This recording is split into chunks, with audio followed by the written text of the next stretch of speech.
జై శ్రీరామ్. దశరథ మహారాజు కుమారుడు వయస్సులో పెద్దవారు అవ్వగానే విద్యాభ్యాసం కోసం వశిష్ఠ మహర్షి గురుకులానికి పంపించారు. వారు విలువైన దుస్తులు ధరించలేదు, సాధారణమైన దుస్తులు ధరిస్తూ అందులోనే విద్యాభ్యాసాన్ని పూర్తి చేశారు. తర్వాత విద్యాభ్యాసం పూర్తి కాగానే కుమారుడు రాజభవనానికి తీసుకుపోవడానికి దశరథుడికి అనుమతి. జై శ్రీరామ్. దశరథ మహారాజు కుమారుడు వయస్సులో పెద్దవారు అవ్వగానే విద్యాభ్యాసం కోసం వశిష్ఠ మహర్షి గురుకులానికి పంపించారు.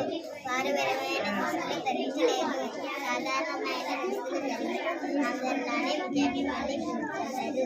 తర్వాత విద్యాభ్యాసం పూర్తి కాగానే కుమారుడికి రాజభవనానికి అనుమతించారు. కుమారుడు